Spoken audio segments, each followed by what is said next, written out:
Excelentíssimos! Muito bom dia, boa tarde, boa noite. Sejam todos muito bem-vindos ao nosso quinto episódio do nosso podcast Entre Autos e Cafés.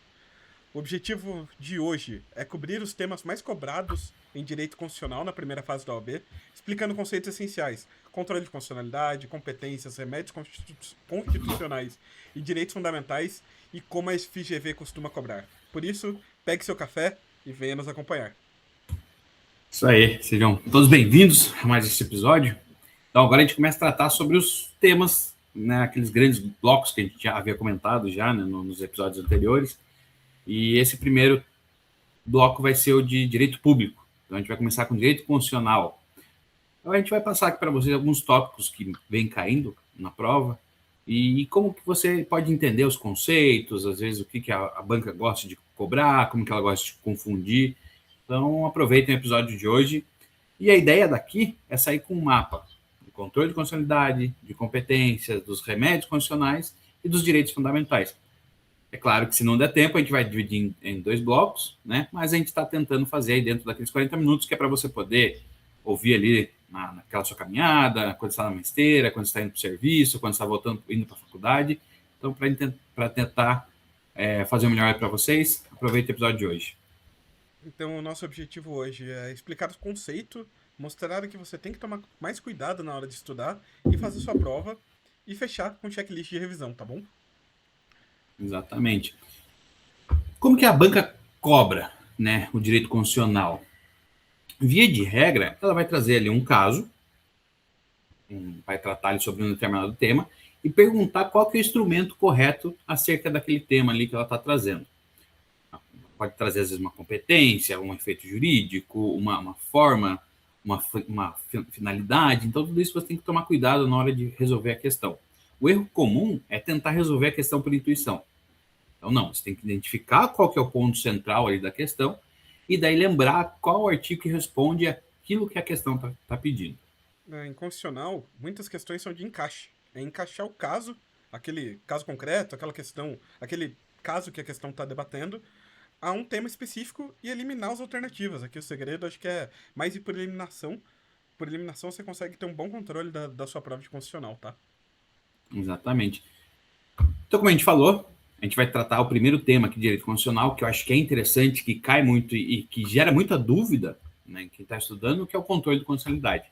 Não é uma matéria fácil, é uma matéria extensa, é uma matéria que tem muita pegadinha para a prova fazer. Então, a gente vai tentar explicar aí os conceitos e o que pode cair tanto na sua prova. É bastante pragmático, né? E o conceito de controle de constitucionalidade é ser um mecanismo para garantir que leis e atos normativos sejam compatíveis com a Constituição. Ou seja, o controle é efetivamente a verificação da constitucionalidade de atos legais, atos normativos e a compatibilidade efetiva com a Constituição. Exatamente. O controle de constitucionalidade serve para garantir a supremacia da Constituição. Né? Exato. E também afastar aquelas normas ou atos que sejam incompatíveis com a Constituição. Ou até confirmar, né? Ele também Até pode servir para confirmar. confirmar se existe uma. Às vezes o Poder Judiciário tem entendido que não é compatível, o STF vem e confirma a compatibilidade, né? Exatamente. Não podemos esquecer dessa premissa. Exatamente. Lembrando que o controle ele pode ser preventivo ou pode ser repressivo. Preventivo é aquele que vai atuar antes da produção legislativa em si, né? Antes da produção da norma. E o repressivo, ele atua após a norma ingressar no ordenamento jurídico. Então, após a norma passou por todos os procedimentos que eram necessários, deu o prazo de vacatio legis, ela foi publicada, ela foi promulgada, então, a partir daquele momento, a gente pode fazer essa análise, então, repressiva da análise do controle de constitucionalidade. Perfeito. E além da questão do controle ser preventivo ou repressivo, ele pode ser difuso ou concentrado.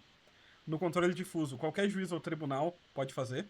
Na análise de um determinado caso concreto, então a declaração de constitucionalidade é incidental, servindo como base para decidir o pedido principal naquele caso, e em regra não é aplicável aos demais. E o controle concentrado, feito pelo Supremo Tribunal Federal em ações próprias, que são as ações que a gente vai verificar mais adiante, ou pelos tribunais de justiça, quando se tem leis ou atos normativos confrontando diretamente com a Constituição Estadual como parâmetro superior. E a FGV, ela cobra muito, porque é um tema com regras objetivas. Cabimento, legitimidade, efeitos. Então é um tema bastante essencial para seus estudos. Exatamente. Então é muito bom você saber as principais diferenças entre o controle difuso e o controle concentrado. Então, lembrando, o difuso é o incidental. Ele vai surgir no processo, no curso de um processo. Ou seja, ele precisa de um caso concreto. Então, ele pode ser difuso, às vezes aparece como controle concreto. Então, ele tem várias normas, vários nomes aí que eles podem trazer para vocês. Os efeitos são interpartes, ou seja, é apenas entre as partes do processo. Nós temos algumas cláusulas especiais, como a cláusula de reserva de plenário, ou seja, o tribunal ele só pode declarar inconstitucionalidade pelo voto da maioria absoluta dos seus membros ou de um órgão especial. E tem algumas exceções, mas via de regra, então, no controle incidental, tem que observar isso daí. Já o controle concentrado são as ações em si, né? ADI, ADC, ADPF, ADO. Então, o controle concentrado, nós temos um mecanismo de ações que visa prevenir justamente para concentrar no STF. Mas só STF? Não, porque a gente pode ter também os casos de serem julgados no tribunal quando forem contra a Constituição estadual. Mas, via de regra, vai ser no STF.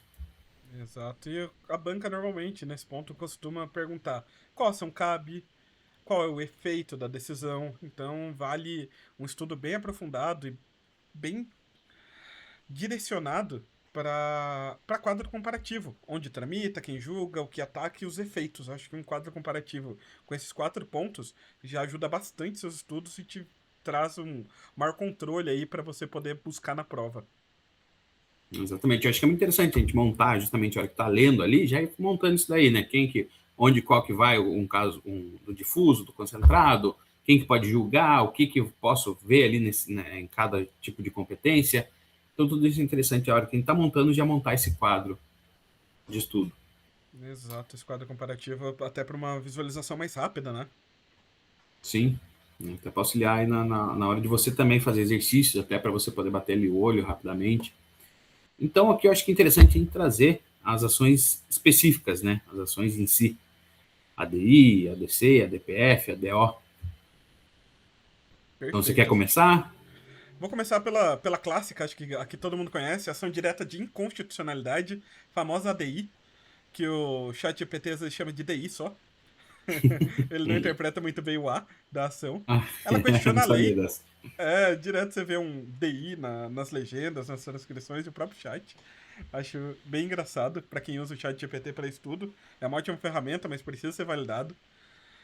Ele questiona a lei ou ato normativo federal ou estadual que viola a Constituição Federal, com um controle abstrato barra concreto, tá? Então a gente tem a principal ação ali, questionando lei ou ato normativo que viola a Constituição Federal, diretamente sendo julgado pelo STF. Certo, muito bem. E em paralelo, nós temos a ADC, né? A gente fala que são duas ações ali contrárias, né?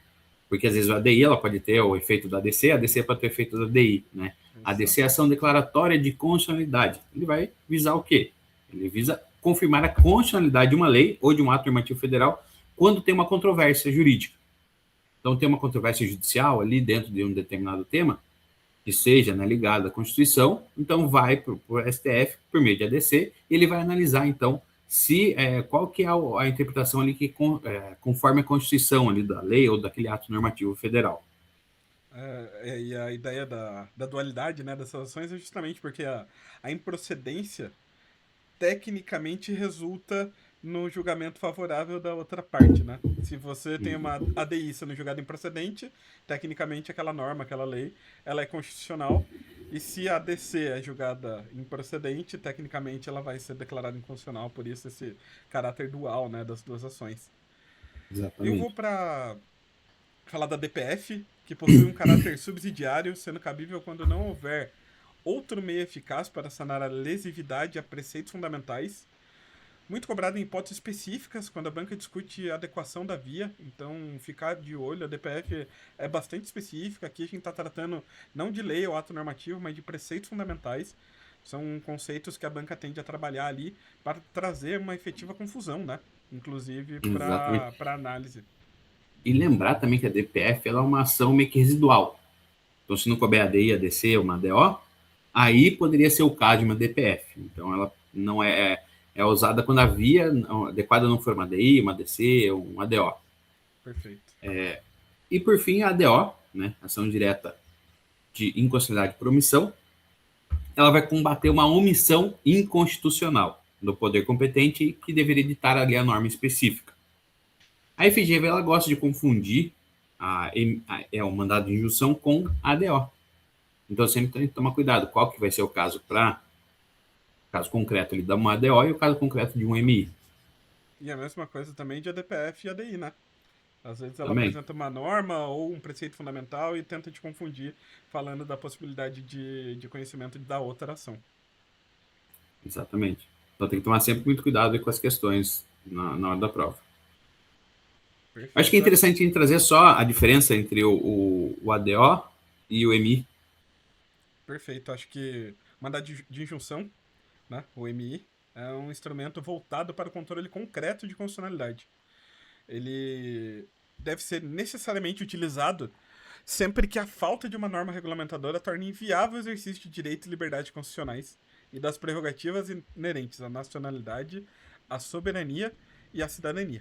Então, o mandado de injunção ele sempre vai estar ligado às prerrogativas inerentes à nacionalidade, soberania e cidadania. Esse é um ponto especial de análise e de cuidado para a resposta na prova, tá?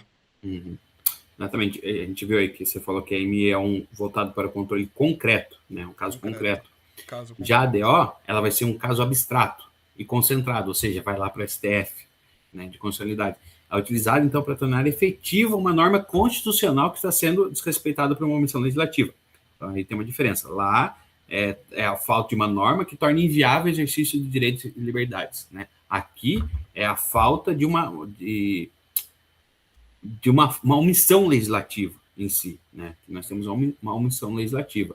Pode ser total, pode ser parcial. Então, ao contrário ali do mandado de injunção, o mandado de injunção ele pode ser enfrentado por qualquer pessoa, né?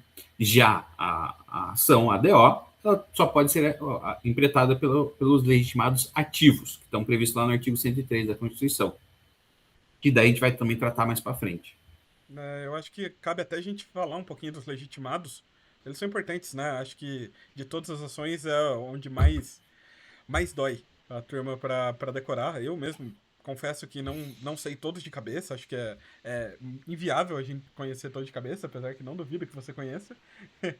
O artigo 103 tem ali. E é o ponto forte da FGV, né, de cobrança. A gente tem a cobrança efetiva sobre os legitimados do artigo 103. E acho que a estratégia é separar em blocos, por órgão e entidade. Não sei como. Se você puder nos passar um pouquinho de como você faz esse estudo, fica legal. Quando eu fiz o estudo dos legitimados, né, do 103, eu divido em 3 blocos. Eu divido em 3 pessoas, 3 entes e 3 mesas, digamos assim. Tá. Então, como que eu faço, então, para me lembrar quem são os legitimados ativos ali, para propor ADI, ADC, né? Então, são 3 pessoas importantes. Quem? O presidente da República, o governador do Estado do Distrito Federal e o procurador-geral da República. Então, são 3 pessoas que podem propor as ações. Aí Nós são as temos 3. pessoas mesmo, né? São Isso, literalmente as pessoas. pessoas ocupantes do Presidente, cargo. governador do Estado do Distrito Federal e o procurador-geral da República. Perfeito. Nós temos 3 mesas, que é a mesa do Senado Federal, da Câmara dos Deputados, das Assembleias Legislativas ou Câmara Legislativa do Distrito Federal. Então, nós temos 3 mesas, que eu costumo falar. E, por fim, nós temos 3 entes. Quem são? Conselho Federal da OAB, eu já vi muita questão falando Conselho Nacional, Conselho Seccional, não, Conselho Federal da OAB. Partido político com representação no Congresso Nacional, tem que lembrar que ele tem que ter representação no Congresso Nacional, e confederação sindical ou entidade de classe de âmbito nacional. Então, por isso que eu falo que nós temos 3 pessoas, 3 entes e 3 mesas, que são os legitimados ativos para propor a ADI, ADC e até a ADO. Perfeito. E acho que aqui a gente pode puxar alguns clássicos, né, de cobrança. Normalmente PGR governador. Presidente da República, normalmente eu não vi tanta cobrança. para buscar os legitimados. Normalmente, quando a gente fala de pessoas, é PGR e governador, que é o que causa mais dúvida ali. O presidente normalmente já é uma regra conhecida. As mesas da Assembleia Legislativa e da Câmara Legislativa dos Estados, da Câmara Legislativa do Distrito Federal e da Assembleia Legislativa dos Estados, normalmente também é uma questão que gera um pouco de dúvida e alguma pegadinha. E depois os entes aqui é total, né? É efetivamente decorar. Que é o Conselho Federal da OAB, como você bem frisou, partido político com representação no Congresso Nacional, não adianta ser de Assembleia Legislativa, tem que ser no Congresso Nacional, então tem que ter representação ali em ambas as casas, e Confederação Sindical e entidade de classe, né? De âmbito nacional. Exatamente. Então, isso tem que tomar muito cuidado. Então, quando for estudar o controle de condicionalidade, é lembrar do difuso, do concentrado, é lembrar que ele pode ser preventivo ou repressivo, lembrar de quem são os legitimados que podem propor as ações. Então, tudo isso faz parte do estudo do controle de condicionalidade. É lógico que não dá tempo de passar, né, com muito afinco e parar em detalhe, falar o que é DI, o que é DC, o que é DPF, tudo com muita calma, porque a gente quer passar de uma maneira geral para que vocês possam entender o que é ideal vocês estudarem, né? Então, é muito importante vocês estudarem o controle de condicionalidade e tomar cuidado com esse tipo de questões. Exato, acho que a ideia do quadro comparativo é algo que deve ser feito, onde tramita, quem julga, o que ataca e os efeitos de cada uma das ações, inclusive do controle difuso, ainda que não exista uma ação, existem algumas ações, mas nem sempre será uma ação específica, vai ser incidental em qualquer tipo de processo, mas é importante ter essa visão para facilitar na análise na hora da resolução e das questões, né? Exatamente.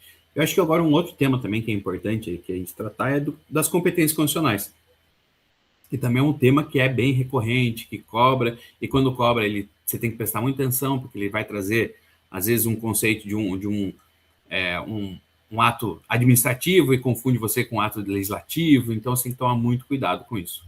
Exato, e a gente tem ali, dentro da competência, como você já trouxe, as competências constitucionais, a competência administrativa e legislativa. A administrativa é aquela ideia de fazer, de executar atuação efetiva, mas lembrando ou puxando mais para o poder executivo, ainda que seja um poder inerente a todos os demais. E a competência legislativa de normatizar, de criar a lei, também puxando mais poder legislativo, ainda que os demais poderes também tenham sua competência legislativa ali prevista constitucionalmente. E a FGV Lembrando que as, costuma misturar, né, as duas no enunciado. lembrando que as competências que a gente está trazendo é aquelas competências da união privativa, competência exclusiva, competência concorrente, competência comum, ou seja, o que cabe à União, o que cabe à União, os estados, Distrito Federal, município, o que cabe só aos estados, cabe só aos municípios. Então é esse tipo de competência que cai muito aí na prova da OAB. Perfeito. E aqui acho que a gente começa pela competência exclusiva da União, a competência material, administrativa, que envolve a execução de serviços e atividades administrativas previstas no artigo 21 da Constituição Federal, né? Aqui Então, eu leitura acho de que vamos lei. tratar primeiro aí das competências administrativas, né? Vamos separar então o que pode ser administrativo e o que pode ser legislativo. Você trouxe a primeira, que é a competência exclusiva, isso daí é importante. É exclusiva da União. Então, ou seja, quando eu falo em exclusividade, quer dizer que eu não posso delegar. Então, Exato. isso daí só a União é que vai tratar. Então, o rol do artigo 21 lá é só a União. A hora que você pegar, vai ter que decorar. Às vezes, o que está ali no artigo 21 vai estar no artigo 22, que é uma competência legislativa, porque eles vão caminhar junto, tanto a área administrativa quanto a parte legislativa. Então, vai ter coisas ali que vão ser muito semelhantes, né? Então, então você tem que tomar muito cuidado. O que a questão está pedindo? Ela está pedindo uma parte administrativa ou uma parte legislativa?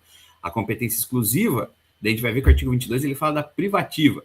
Então, a privativa seria legislativa. Então, assim, a legislativa, a privativa, eu posso delegar para outros entes. Já a exclusiva eu não posso. Então, você tem que tomar muito cuidado na hora do enunciado e também na hora da leitura da lei. Exato. Ficando ainda na competência administrativa, a gente tem o artigo 23 trazendo a competência material comum. Ou seja, são as atribuições pertencentes aos entes federados, à União, Estado, Distrito Federal e municípios como um todo, né? Uhum. Lembrando que para o município, a competência material ela também está lá no artigo 30, né? Exato. Que é como que ela vai se organizar, como que ela vai prestar os seus serviços, interesse local. Então, tudo também, o município ele também vai estar no 23 e também está lá no artigo 30. Com alguns específicos para o município, né?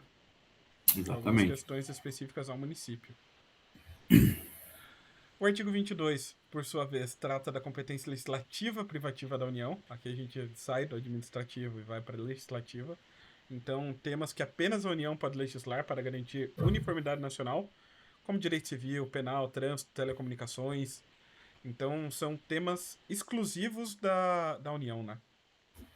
Exatamente. Então, é uma competência privativa, é aquilo que eu falei. Então, você tem que tomar muito cuidado com a competência exclusiva, que é aquela competência privativa, que a União ela não pode delegar, e da competência privativa da União. Porque aqui cabe tanto à União, mas ela pode também delegar aos estados por meio de lei complementar para que eles tratem sobre questões específicas. Então, por isso é privativa. A União tem essa competência, mas se eu não for fazer ali uma lei, eu posso delegar para os estados para que eles falem sobre essa determinada questão. Aqui fica um mnemônico que acho que todo mundo do direito conhece, é o capacete de PM.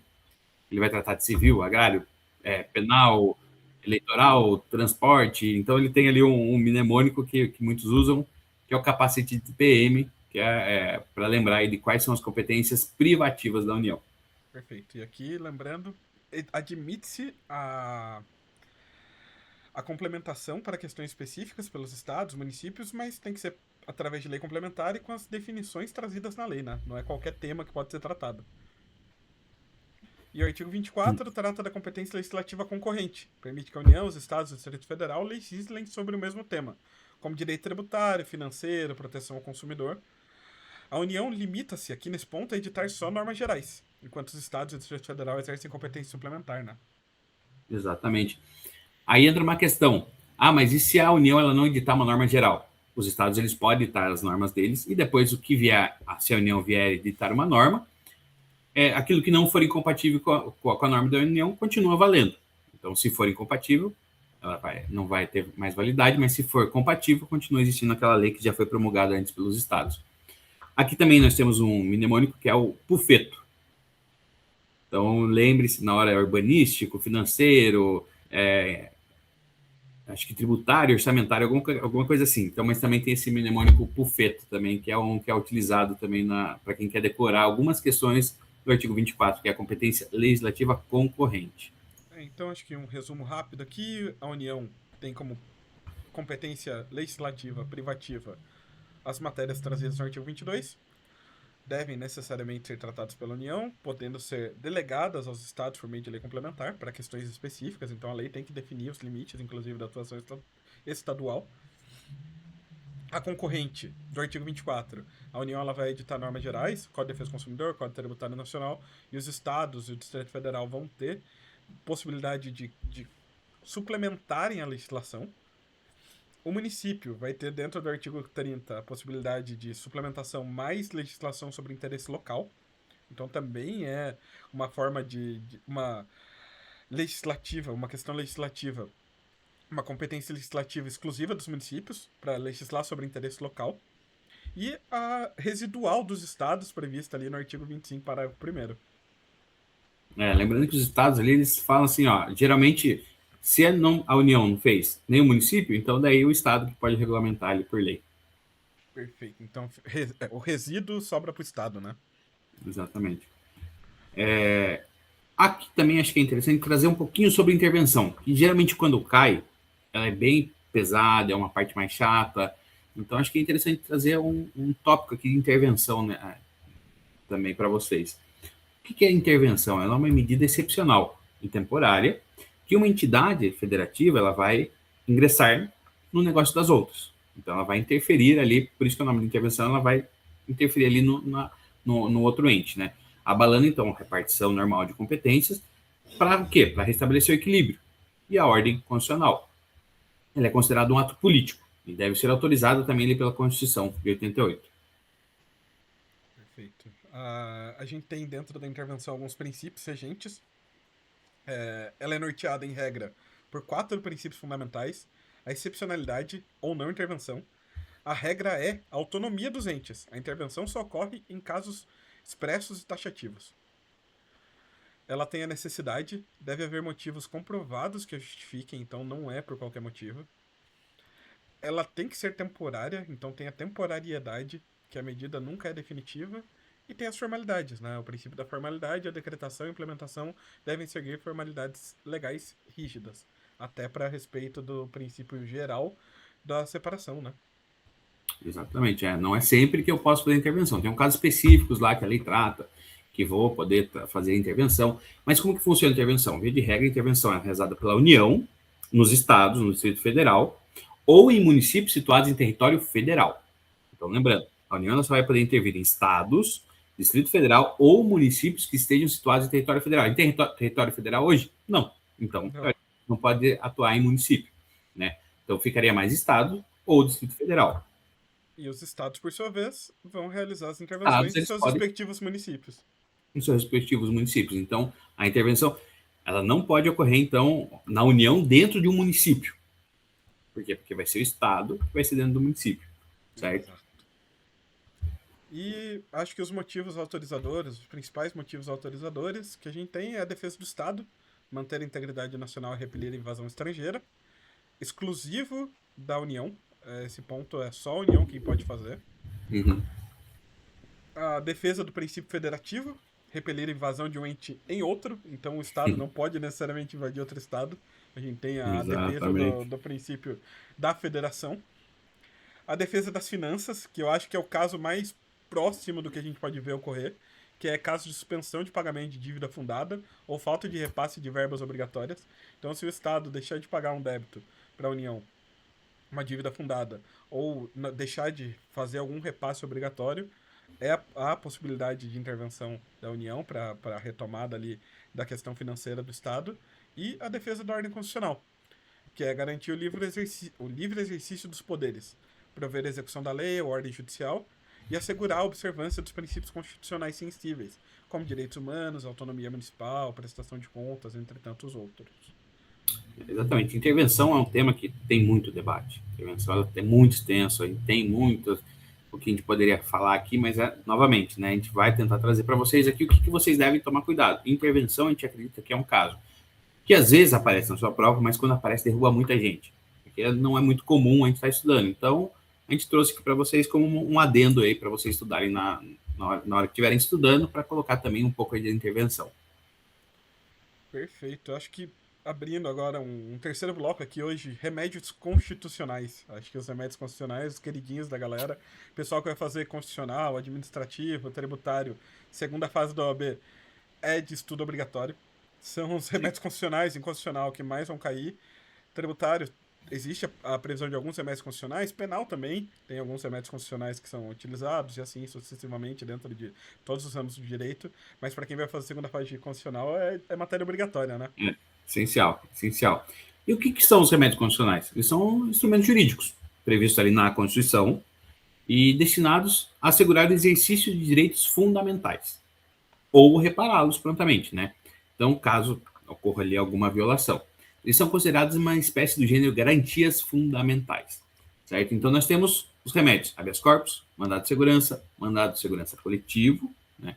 O mandado de injunção, que a gente já falou um pouquinho, e também o habeas data. São esses, e também a ação popular. Eu já estava esquecendo a ação popular. São 5, então, os remédios aí que a gente tem condicionais. Normalmente falam em 4 porque o mandado de segurança coletivo, o individual e o coletivo, eles são considerados um remédio só que se reparte em duas modalidades aí, né? Mas são 5 que a gente tem previstos hoje.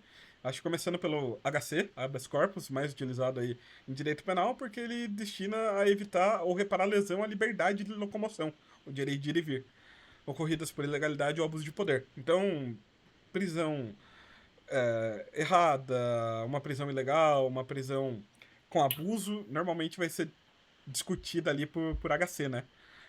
Mas se a Ele pessoa está pode ser. sentindo que vai ser violada ali do seu direito de locomoção, é o habeas corpus. Ele pode, inclusive, ser feito preventivamente, né? Existe o repressivo, que é o que a gente mais vê, que normalmente é para questionar alguma prisão temporária, alguma prisão preventiva, ou alguma arbitrariedade ali do poder judiciário, quando da execução de prisões, ou da polícia, ou de qualquer órgão ou ente. E ele é uma ação gratuita que pode ser impetrada por qualquer pessoa física ou jurídica, inclusive sem a necessidade de assistência de um advogado. Então, aqui a gente tem uma ação que não demanda o advogado. Tanto que existem HCs aí escritos em papel de pão, escritos em papel higiênico, sendo remetidos aos tribunais para análise por pessoas que sentem que tiveram seu direito à liberdade de locomoção violados. Exatamente. É uma remédio muito importante aí. Até que nem você falou, quem for fazer o penal, o processo penal aí, tem que tomar cuidado aí também com o habeas corpus. Mandado de segurança, ele serve para proteger um direito líquido e certo. Então, você tem ali um direito seu líquido e certo que foi de alguma forma contrariado, você vai entrar com mandado de segurança. Desde que esse direito líquido e certo ele não seja amparado por habeas corpus, nem pelo habeas data. Então, ela também é uma ação residual, digamos assim. Né? Então, se não for, não cabe habeas corpus, não cabe habeas data, é o meu direito líquido e certo, mandado de segurança. Também utilizado quando há uma ilegalidade ou um abuso de poder de uma autoridade pública ou de um agente no exercício das funções estatais. E ele tem um prazo para interpretação de 120 dias a partir da ciência, do ato. Então, tem que tomar muito cuidado com esse prazo, que eu acho que é um prazo decadencial, se não me engano. 120 dias. Aqui a gente tem esse prazo curto, né? É um prazo relativamente curto, 4 meses da ciência do ato. Não é possível a impetração do mandado de segurança a partir daí. Salvo engano, ele é tratado como prazo prescricional, por ser do direito de ação, efetivamente. E eu Mas aí vai ser uma discussão para processo civil, provavelmente. Ou direito civil. É prazo decadencial. Decadencial, né? De 120 dias, ele acaba não sendo mais possível questionar aquele ato administrativo. Direito de ajuizar a ação. O mandamos extingue-se, então, após 120 dias. Perfeito. Isso é previsão legal, né? A lei de mandado de segurança é de leitura obrigatória. É um instrumento que é utilizado em inúmeras provas, de segunda fase, inclusive. Então, o mandado de segurança, tanto individual quanto coletivo, ele pode ser cobrado, eu penso que em todas as provas. Não existe uma matéria que não seja possível a cobrança, ainda que não seja tão comum a gente verificar um mandado de segurança numa questão trabalhista, mas não vejo nada impossível. Poderia ter mandado de segurança, por exemplo, para um gerente da Caixa que negou acesso ao FGTS, do acesso às informações de FGTS, desde que não fosse cabível habeas data ali, mas seria possível. Então, todas as matérias é possível a gente lidar com mandado de segurança, a gente tem a diferença do coletivo, que possui o mesmo objeto do individual, então o mesmo regramento, mas foca em interesses transindividuais, coletivos ou individuais homogêneos. Pode ser impetrado por partidos políticos com representação no Congresso, organizações sindicais, entidades de classe ou associações em funcionamento há pelo menos 1 ano. Exatamente. Então, a diferença é que você tem um rol de legitimados aí no mandado de segurança coletivo, né? Então, geralmente, ele vai ser proposto em face de interesses coletivos, né, que nem você falou, ou individuais homogêneos, ou seja, que vai atingir uma pessoa, mas pode atingir um grupo ali, né, de pessoas. Então, essa é a diferença do mandado de segurança para o mandado de segurança coletivo. Então, vamos para o mandado de injunção. A gente já falou mais ou menos, né, na hora que a gente tratou lá da ADO. Ele é utilizado quando há uma falta de uma norma regulamentadora, que torna inviável o exercício de direitos, liberdades e prerrogativas constitucionais, que pode ser relacionado à nacionalidade, soberania, cidadania. Então, está faltando uma norma regulamentadora e está tornando inviável o seu exercício tanto de direitos, de liberdades e prerrogativas, a gente pensa, então, no mandado de injunção. Diferente lá da ADO, o MI ele vai buscar a tutela de interesses subjetivos e concretos. Então, lá a gente viu que é um controle abstrato, né? Um controle concentrado. Existe a Lei 13.300 de 2016, que ela regula o procedimento e admite o MI coletivo também, permitindo a atuação do Ministério Público e da Defensoria Pública nesses casos. Perfeito. Partindo, a gente tem o habeas data, que garante acesso a informações relativas à pessoa do impetrante, então sempre relacionada à pessoa do impetrante, constantes de bancos de dados governamentais ou de caráter público. Então não precisa ser necessariamente bancos de dados governamentais, mas aqueles de caráter público também caberia habeas data para acesso à informação, permitindo também sua retificação em caso de erro ou desatualização. Para sua impetração, é indispensável comprovar que houve uma recusa administrativa prévia de acesso ou correção dos dados. E assim como o HC, é uma ação totalmente gratuita. Perfeito. Então, lembrar que o habeas corpus e a habeas data são 2 ações gratuitas. Então, quando também, às vezes, pode ser que uma prova aí venha falando que você foi cobrado para entrar com habeas corpus ou com habeas data, está errado. Ação popular. Acho que o ponto importante da gente destacar é que a gratuidade é a gratuidade de custas e despesas processuais para o processamento das ações. Não Sim, necessariamente qualquer advogado vai ter que fazê-lo de forma gratuita. sim, sim. O advogado honorário do advogado, você trata a parte ali, né? Exatamente. Por fim, nós temos a ação popular. Ela vai permitir que qualquer cidadão, aqui eu falo cidadão, é importante lembrar por que é cidadão. Cidadão é aquela pessoa, aquele brasileiro que está no pleno gozo dos seus direitos políticos. Ou seja, ele tem ali a sua carteira eleitoral. E ele, então, ele vai poder propor essa ação para anular atos lesivos ao patrimônio público, à moralidade administrativa, ao meio ambiente, ao patrimônio histórico e cultural. E lembrando que, nesses casos, o autor ele vai ser isento de custas e ônus de sucumbência, salvo se comprovada má-fé. Se comprovada má-fé, daí ele vai ter que pagar, então, aí as custas e ônus de sucumbência. E, diferente também do habeas corpus, ele vai exigir a atuação de advogado. Então aqui a gente tem obrigatoriamente a presença do advogado, né? A gente volta a ter a necessidade do advogado atuando aí à frente dos interesses do cliente. Acho que era isso de ação popular. É óbvio, é um resumo superficial. Acho que cabe frisar, a gente tá passando aqui por cima. São matérias que demandam um estudo mais aprofundado, mas com isso você já tem uma ideia bem legal do que ter de estudo aí para aprofundar essas questões, né? E para fechar, acho que a gente pode ir para direitos fundamentais. O que você acha? Também cai bem, né? Cai bastante nas provas. E o que é o direito fundamental? Eles estão lá previstos no artigo 5º da Constituição, que é exemplificativo, ele não é taxativo. Ele é um catálogo ali materialmente aberto ali, né, de direitos fundamentais. Eles são direitos vinculados à dignidade, então, da pessoa humana, permitindo e também permite a inclusão de direitos implícitos ou decorrentes também de tratados internacionais. Nós temos ali um núcleo de artigos ligados à dignidade, igualdade, legalidade, devido ao processo. Então, ele é bem extenso mesmo, ele trata de muitas coisas ali dentro do artigo 5º. Então, você tem que ler e decorar cada artigo. Por exemplo, o artigo 11, ele vai tratar da casa, da inviolabilidade ali do lar, né? Então, tem muita coisa ali no artigo 5º, é um artigo muito rico. E ainda tem a possibilidade constitucionalmente prevista lá no parágrafo 2º e 3º de tratados internacionais de direitos humanos integrarem efetivamente a Constituição, assim que internalizados, né? Então, ele acabou se estendendo muito. A gente tem também vários tratados, várias normas tidas como ligadas a esses preceitos da dignidade, da igualdade, da legalidade, devido ao processo legal durante toda a Constituição. Então, é bastante amplo, né?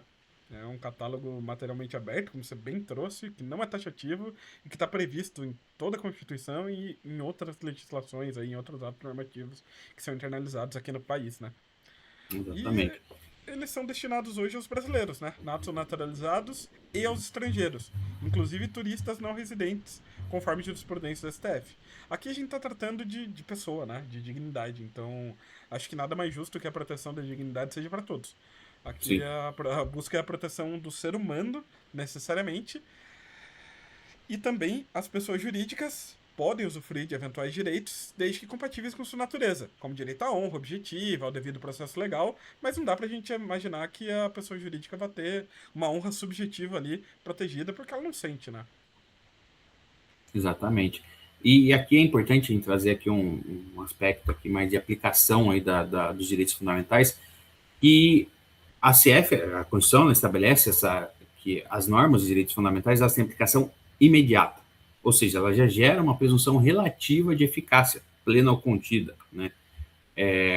Sendo que o entendimento de norma programática ali é uma exceção reservada a casos extremos, que é aquela aplicabilidade imediata, que depende de uma lei. Então, via de regra, não, via de regra, o artigo 5º ele é uma norma de eficácia plena ou contida, que às vezes vai ter uma norma ali que vai precisar regulamentar mais especificamente determinado direito. Lembrando que a eficácia plena ela tem efeito independentemente de lei. A eficácia contida é aquela que ela já tem efeito, mas ela vai depender de uma lei para trazer ali como que vai funcionar a aplicação dessas normas. E a eficácia, né, limitada, ela não teria aplicação dependendo de uma lei que vá normatizar ela. Exato. Na contida a gente tem a figura da regulamentação, né? Enquanto Isso. na limitada precisa de uma lei mesmo para ela poder gerar efeitos. Uhum. Eu acho que de uma grande discussão que teve foi a questão da greve, né? Exatamente. Na questão da greve, é uma grande discussão que existiu, se era contida, se era limitada, se poderia ser uma eficácia plena ainda que não Uhum. regulamentada. E até hoje essa discussão ainda existe nesse meio, né? Vira e mexe tem alguma E daí o questãozinha STF falando de usou greve. que quem não tem vai usar a lei geral, né? Então, por Uhum. enquanto, até que seja feita aí a edição de uma norma específica. Porque a gente tinha essa omissão legislativa, né? E a FGV cobra com casos, normalmente. Então, taxa para petição, restrição sem lei, violação de defesa, liberdade de expressão. Regra prática. Procure no enunciado o verbo central. Proibir, restringir, cobrar, impedir. E conecte com o inciso correspondente. Acho que O aqui. artigo 5º não tem muito mistério. É ler, porque ele não é difícil. A leitura dele é extensa, lógico, mas ele não é difícil. Ler e fazer exercício. Não tem muito segredo nos direitos fundamentais. Eu acho que aqui a gente cabe, como a gente está dentro aqui do nosso período do tempo ali estipulado, eu acho que cabe a gente trazer para vocês aqui o que você pode, aí uma forma de você estudar o direito constitucional. Um mapazinho de estudo, né?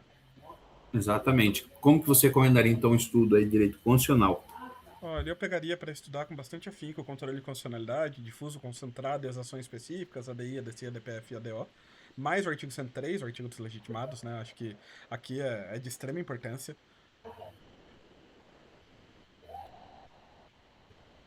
Iria também para competências. Aqui a gente trouxe, né, as competências 22, 24, 30, que são as competências ali do privativos da União, concorrentes e municipais, mais o 25, parágrafo 1º, e também daria uma especial atenção à intervenção. É uma grande aposta para essa prova.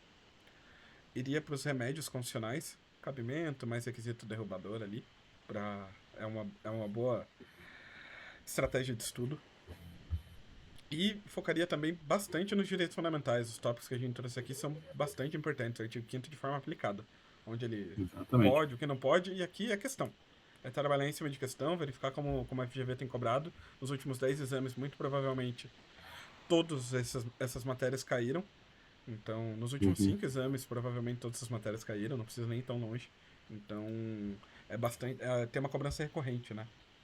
Eu acho que além desses temas aqui que a gente trouxe, também é interessante você estudar a organização dos poderes e as funções essenciais da justiça, processo legislativo, as espécies normativas ali, que geralmente pode ter alguma pegadinha, administração pública, que vira e mexe também cai, nacionalidade, direitos políticos sempre também tem alguma questãozinha ali de nacionalidade, direitos políticos, e também estudaria ordem econômica, ordem social e temas recorrentes ali que geralmente estão caindo ali na prova. Eu acho que com isso você já mata ali direito constitucional para a primeira fase do OAB de forma completa. E se optar por constitucional na segunda fase, é focar um pouquinho mais ali nas ações de controle de constitucionalidade, fazer realmente um estudo bem aprofundado dessas ações, com leitura da legislação completa de cada uma delas, entendimento e seguir daí para a segunda fase com mais confiança e material, né? Exatamente. Então, acho que o episódio de hoje a gente tentou trazer aí um pouco da noção do direito constitucional, o que você pode estudar, o que né, o que a, a banca tende a cobrar, ela gosta de pedir. Espero que vocês tenham gostado do episódio. Novamente, né, sigam o nosso canal, tanto do YouTube, no Instagram, no Spotify, para aqueles que preferem ouvir ali pelo Spotify. E deixe os comentários. Se vocês têm alguma dúvida específica sobre um direito de um controle de constitucionalidade, um remédio constitucional, uma dúvida no direito fundamental, alguma decisão que vocês querem que a gente traga para vocês, então mandem para nós que a gente vai tirar todas as suas dúvidas. Se for do interesse de vocês, comentem aqui embaixo. A gente pode fazer um episódio extra para análise de questões, para verificar, fazer o comentário de questões, a análise das questões aí dos últimos exames, voltados às matérias que a gente tratou hoje, ou até outras que vierem a se tornar dúvidas aí de vocês. Inscrevam-se no nosso canal. Sigam o nosso Instagram. A gente tem trazido bastante material por lá também. Está sendo bastante legal. Por hoje é isso. Ficamos à disposição dos senhores. Muito obrigado.